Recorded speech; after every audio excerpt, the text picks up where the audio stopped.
Graça e paz do Senhor Jesus a todos. Hoje está um dia de um friozinho bem gostoso e eu vou aproveitar para gravar esse salmo que é bem longo, mas caso você tenha preguiça de ler toda a história bíblica, lá desde o tempo de Moisés até chegar no nosso Davi, no rei Davi, você pode ter esse resumo aqui, o resumo de toda a história bíblica narrada desde lá do Êxodo. Nós vamos ter nesse capítulo. E a sugestão do nosso salmista é que essa história que ele está contando aqui fosse passada de geração a geração. Que os pais ensinassem os filhos, ouvissem essas histórias, ouvissem tudo que o Senhor já tinha feito pelo povo de Israel e que os filhos aprendessem a não fazer como os pais, a não errarem como os pais deles erraram e acabaram ficando pelo deserto, acabaram morrendo, né? Então, isso aqui é uma reflexão muito boa para você fazer e essas histórias são muito importantes para nós passarmos para os nossos filhos, como sugere o salmista. Ele diz assim: dai ouvidos ao meu povo, à minha lei, inclina os teus ouvidos às palavras da minha boca. Abrirei a minha boca numa parábola, proferirei obscuros provérbios de antigamente, os quais nós ouvimos, conhecemos e os nossos pais nos contaram. Verdade? Nós não esconderemos isso dos nossos filhos, mostrando à geração que está por vir os louvores do Senhor, a sua força e as suas obras maravilhosas que ele fez. Olha a intenção do salmista, que eles não se esquecessem, que eles passassem, continuassem passando geração após geração, tudo aquilo que o Senhor havia feito pelo seu povo. Pois ele estabeleceu um testemunho, uma lei, né? Em Jacó, nomeou uma lei em Israel, a qual ele comandou aos nossos pais de que eles deveriam fazê-la conhecida aos seus filhos. Era uma ordem do Senhor. Façam com que seus filhos conheçam essa palavra. Façam com que seus filhos saibam de todas essas histórias, porque isso daqui vai ficar registrado para a eternidade. Aleluia! Ele diz: que uma geração futura possa conhecê-la, até mesmo as crianças que viriam a nascer, que deveriam se levantar e declará-las aos seus filhos. É geração após geração. Para que eles pusessem a sua esperança em Deus e não se esquecessem das obras de Deus, mas guardassem os seus mandamentos e que não fossem como seus pais. Como assim, como não fossem como seus pais? Porque os pais deles pecaram contra o Senhor. Uma geração teimosa, uma geração rebelde, ele diz o nosso salmista. Uma geração que não colocou o seu coração corretamente no Senhor e cujo espírito não estava firme em Deus. Olha o que ele vai contar, hein? E ele diz: os filhos de Efraim, armados e carregando arcos, se voltaram no dia da batalha. Eles não mantiveram o pacto de Deus e se recusaram a andar na sua lei. Se esqueceram das suas obras e das suas maravilhas que eles haviam lhe mostrado. Houve um tempo, ele está falando desse motim, em que foram atacados, os da tribo do norte foram atacados. E Efraim, ao invés de ir lá para ajudá-los, Efraim voltou-se. E Efraim era bom no arco e na flecha, mas eles não foram lá ajudar os irmãos deles de Judá. Por isso, hoje, o que a gente vê? Que o que restou realmente são os judeus, são os da tribo de Judá. Todas as outras tribos de Israel, Efraim e todas as outras, aquelas 10 tribos, estão espalhadas pelo mundo. Foi desde isso aqui, ó. Desde que eles abandonaram os irmãos e não foram lá lutar por eles. Isso aqui está registrado, tá bom? Depois você procura para saber. Coisas maravilhosas ele fez à vista dos seus pais na terra do Egito. Ele vai começar a narrar agora do que aconteceu lá no Egito. Lá no campo de Zoan, ele dividiu o mar. Isso a gente sabe bem, né? Quando o Senhor dividiu o mar, é bastante famoso. Ele os fez passar através e fez as águas ficarem de pé, como que se elas estivessem amontoadas. Imagina, ele formou 2 paredes assim de água e o povo de Israel passou no meio. Até hoje a ciência está batendo a cabeça para entender como é que isso pode ter acontecido, né? Querem provar cientificamente, mas isso com certeza é motivo de muita especulação, mas é a história, uma das histórias mais conhecidas da Bíblia, quando os israelitas atravessaram o Mar Seco e depois os do faraó ficaram enterrados embaixo daquelas águas. Durante o dia também ele os guiou com uma nuvem e à noite com uma luz de fogo. Assim o Senhor conduziu aquele povo pelo deserto por 40 anos, né? Fendeu as rochas no deserto, deu bebida como de grandes profundidades para eles. Também fez brotar rios da rocha, fez as águas correrem como rios. Que mais? Pecaram ainda mais contra ele. Provocaram o Altíssimo no deserto, porque viviam reclamando, né? Ah, nós deixamos isso, deixamos aquilo, e agora Deus deixou a gente aqui abandonado, sozinho, e Deus cuidando deles. E Deus trazendo água, trazendo comida, e eles reclamando. Eles tentaram a Deus no seu coração, pedindo carne para satisfazerem seus desejos lá no deserto. E também, sim, falaram contra Deus, disseram: Deus pode preparar uma mesa para nós no deserto? Deus pode? E vai em frente. Eis que ele feriu a rocha, de onde as águas jorravam, os riachos transbordaram. Pode ele também nos dar pão? Porque como ele já tinha dado água, eles começaram a falar: e pão? Ele pode dar pão? Pode ele prover carne para o seu povo? Não queriam só pão, queriam carne também.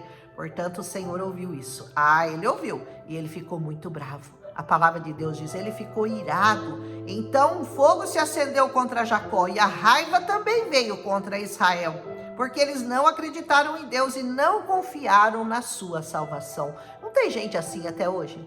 Que com tudo isso que já aconteceu, com tudo que já leu, com tudo que já viu, com tudo que já ouviu e mais tudo que Jesus já fez, continua não confiando, continua não acreditando nesse Deus que pode nos dar, o único que pode nos dar a salvação. Embora ele tivesse ordenado as nuvens lá de cima e aberto as portas do céu, choveu maná sobre eles, para eles comerem, lhes deu trigo do céu. O homem comeu da comida dos anjos. Ele lhes enviou alimento para que eles ficassem satisfeitos, para que eles eles ficaram até enjoados, né? De tanta carne que Deus mandou para eles. Ele fez um vento leste soprar do céu. Pelo seu poder, ele trouxe o vento do sul. Também fez chover sobre eles carne como poeira. As aves das águas como a areia do mar.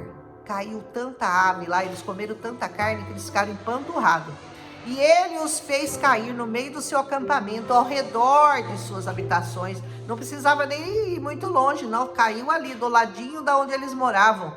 Então eles comeram, e eles estavam bem servidos, porquanto ele lhes deu do seu próprio desejo. Ah, é carne que vocês querem? Tá, come aí, panturra de carne. Encha a pança. Eles não se afastaram do seu desejo, mas enquanto a carne ainda estava nas suas bocas, a ira de Deus veio sobre eles e matou os mais gordos deles. Aqueles que comeram demais, né, morreram empanturrados. E ele feriu homens escolhidos de Israel. Ah, porque é escolhido, Deus não fere? Vai contra o Senhor para ver. Desobedece o Senhor para você ver se a ira não vem.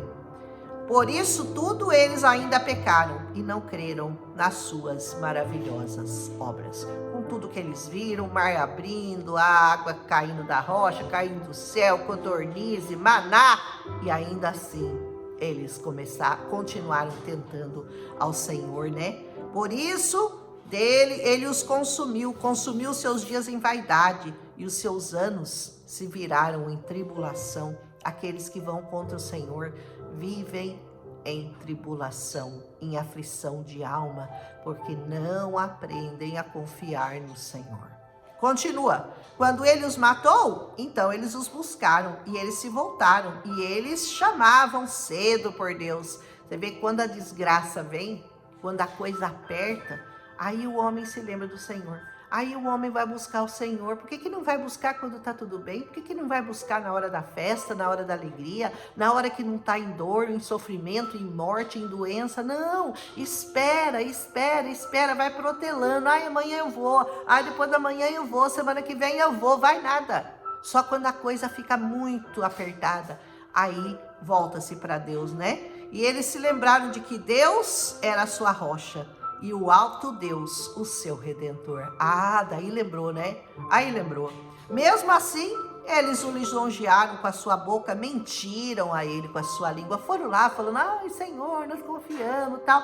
Mas dali a pouco já volta a reclamar, já volta a murmurar, já volta a desacreditar. E o homem é assim, né? O homem é esse bife de fígado, como diz o meu pastor, um bife de fígado, né?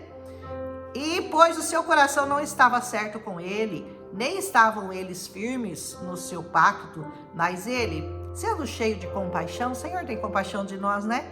Perdoou a sua iniquidade e não os destruiu. Sim, muitas vezes desviou a sua raiva e não agitou toda a sua ira. Se o Senhor tivesse mesmo que um dia lançar toda a sua ira contra a humanidade, contra todos os pecados que o homem tem cometido contra o Senhor, já teria eliminado há muito tempo, né? Mas o Senhor olha para nós hoje, a graça, o sangue de Jesus que nos cobre, que nos protege da ira do Senhor, para ele não terminar com tudo, né? Pois se lembraram de que eles eram apenas de carne. Olha o que Deus lembrou. Como diz o meu pastor, bife de fígado é só o que você é, né? Só um bife de fígado, um vento que passa e não volta de novo. Olha o que nós somos, né? Só carne e um vento que passa e que não volta novamente. Quão frequentemente eles o provocaram no deserto e o afligiram no deserto? Sim, eles viraram as costas, eles tentaram a Deus, eles limitaram o Santo de Israel. Sabe quem pode limitar o Santo de Israel? Só você, porque ele é ilimitado. Ele é tremendo, ele é maravilhoso, mas você pode limitar as obras dele. Depende muito do quanto você crê, do quanto você o busca, do quanto você o confia. Porque quando você faz isso de todo o seu coração, não há limites para o Senhor. Eles não se lembraram da sua mão, nem do dia que eles livrou do inimigo. Esquece, né? Deus faz, hoje, amanhã você já esqueceu de como ele havia operado seus sinais no Egito, suas maravilhas lá no campo de Zoan, e havia transformado seus rios em sangue. Ele vai começar agora a descrever o que Deus fez no Egito, para fazer com que o faraó deixasse eles saírem de lá, né? Transformou seus rios em sangue, suas enchentes para que não pudessem beber. Enviou diversos tipos de mosca, primeiro o sangue, depois as moscas, entre eles que os devoraram, as rãs, depois das moscas, as rãs que o destruíram.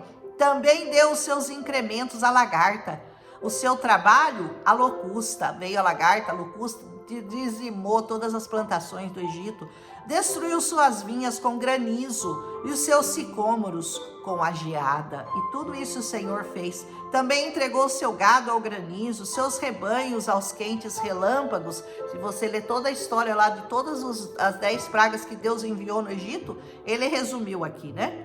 Lançou sobre eles a ferocidade da sua raiva, a ira, a indignação, tribulação, enviando anjos maus entre eles. Preparou um caminho para a sua raiva, não poupou sua alma da morte, deu-lhes a sua vida para a peste, a vida dos egípcios, né? Feriu todos os primogênitos do Egito. Todos os primogênitos do Egito morreram. O chefe da sua força nos tabernáculos de Cã. Todavia, fez o seu próprio povo ir adiante, como ovelhas, e os guiou no deserto, como a um rebanho. Ah, esse Deus é maravilhoso. Vai vendo que ele está contando toda a história aqui, né? E os guiou com segurança, para que eles não temessem. Mas o mar submergiu seus inimigos. Eles passaram. Os inimigos ficaram enterrados no mar. E os trouxe para a fronteira do seu santuário, até o seu monte, que a sua mão direita havia adquirido. Também expulsou os pagãos diante deles, conforme aqueles povos pagãos iam surgindo. Deus ia dando condições para o povo de Israel vencê-los e passar por eles também, né? Dividiu entre eles uma herança por linha e fez as tribos de Israel habitarem nas suas tendas. Contudo, eles tentaram e eles novamente provocaram o Deus Altíssimo e não guardaram os seus testemunhos. Ah, esse povo errou tanto com Deus depois de ver tantas maravilhas. E quanta gente continua fazendo isso, tudo errado até hoje, né? Até hoje. Eles viraram as costas, agiram infielmente como seus pais. Eles estavam virados como um arco enganoso, pois o provocaram a raiva em seus lugares altos e levaram ao cume as suas imagens esculpidas. O Senhor sempre fala das imagens, né? Porque ele sabia que o povo tinha uma tendência a gostar do tal do pau, da pedra, né? Das imagens esculpidas. E o Senhor alerta a Bíblia toda contra isso. A Bíblia toda, é todinha. De Gênesis a Apocalipse, Deus está falando. Cuidado com as imagens esculpidas. O pau, a pedra, o ouro, a prata esculpido não são deuses. Adore o Senhor em espírito e em verdade, porque Deus é espírito. Importa que aqueles que o adoram, o adorem em espírito e em verdade. O Senhor está falando isso a Bíblia toda. Quando Deus ouviu isso, ele ficou irado, abominou Israel grandemente. Ah, vocês foram adorar aqueles ídolos lá de pau, de pedra, lá daquele povo lá que vocês conquistaram. Vocês estão loucos? Vocês estão malucos? Tanto que ele abandonou o tabernáculo de Siló, a tenda que ele colocou entre os homens. Ele já tinha colocado, né, o tabernáculo lá em Siló, mas ele abandonou, deixou que os filisteus levassem. Entregou sua força ao cativeiro e a sua glória deu para as mãos do inimigo. Também entregou seu povo à espada e irou-se com a sua herança. Ele está falando do momento em que a arca foi retirada, foi roubada deles lá no templo de Siló e foi levada pelos filisteus. Até isso Deus permitiu. Tamanho era a ira, porque aquele povo não se convertia, aquele povo não parava de reclamar, aquele povo não aprendia a confiar, com a mão do Senhor ali guiando, dirigindo, cuidando, e mesmo assim eles não aprendiam, né? O fogo consumiu seus jovens e as suas donzelas não foram dadas em casamento, elas foram levadas cativas, né? Nós sabemos disso. Seus sacerdotes caíram à espada, suas viúvas não lamentaram. Mas então, como quem acorda do sono e como um homem poderoso que brada por causa do vinho, o Senhor despertou. É como se o Senhor, nesse tempo que eles viveram cativos, abandonados, o Senhor tivesse, dormindo, largou eles lá. E aí, de repente, o Senhor desperta de novo, porque o Senhor, todas as vezes, ele usa de misericórdia, ele se arrepende da sua ira, ele reconhece que são meros homens, que são pura carne, e vai atrás dele para livrá-los de novo, né? Mas então, como quem acorda do sono, como o homem poderoso que brada por causa do vinho, despertou o Senhor e feriu seus inimigos. Na parte de trás, ele os pôs à vergonha perpétua. Ele voltou novamente a lutar por aquele povo. Além disso, ele recusou o tabernáculo de José e não escolheu a tribo de Efraim, mas escolheu a tribo de Judá, o monte Sião que ele amava. Por que o Senhor fez isso? Que ele escolheu a Sião, ele recusou Efraim, porque como eu falei ali já no começo que ele havia falado, Efraim recusou-se a ir lutar em favor dos seus irmãos quando eles foram atacados lá no norte. Então hoje a gente só vê o que restou realmente do povo todo de Israel, em maioria os descendentes da tribo de Judá, porque os demais ficaram espalhados pelo mundo todo, tão espalhados até hoje, né? Mas vão voltar todos. E construiu seu santuário como palácios altos como a terra que ele estabeleceu para sempre. E ele também escolheu a Davi, e aqui ele começa a falar de Davi, né? O seu servo, o tirou de trás das malhadas, o tirou dos currais, de seguir as ovelhas com as suas crias. Ele o trouxe para alimentar Jacó, seu povo, e a Israel, a sua herança. Então ele os alimentou segundo a integridade do seu coração e os guiou pela habilidade das suas mãos. E assim, um pouco meio rápido, né? Mas ele conta praticamente toda a história de Israel, desde o tempo lá de Moisés, que libertou eles do Egito, e como libertou ele das mãos do faraó, e como guiou aquele povo no deserto. Isso aqui é um resumo, hein? É um resumo bíblico bom, né? Para quem tá com preguiça de ler a Bíblia toda, o nosso salmista resumiu aqui para nós o que o Senhor pode fazer por nós. Quem pode limitar o Senhor na sua vida? Só você, porque Ele é poderoso para fazer muito mais, além daquilo que você possa pedir ou pensar em receber. Ele pode, porque Ele é Deus. Amém? Um abraço em Cristo Jesus. Se você gostou desse salmo, um pouco longo, né? Ficou aqui quase 19 minutos, 20 minutos, porque, gente, eu li rapidinho, mas seria bom que você fosse esmiuçando, lendo devagarzinho, pedacinho por pedacinho, vai entendendo toda a história, vai lendo todo o contexto, porque tudo está começando lá de Gênesis e chega até aqui quando ele conta até a história de Davi para nós. Amém? Um abraço em Cristo Jesus, não esquece de deixar o seu like, escrever um amém é melhor ainda, e amanhã ou outro dia qualquer que der certo, porque nem sempre eu estou conseguindo gravar todos os dias, eu volto com o Salmo 79, que é bem menorzinho do que esse aqui é bastante longo, esse aqui tem 72 versículos. Amém? Um abraço, até amanhã.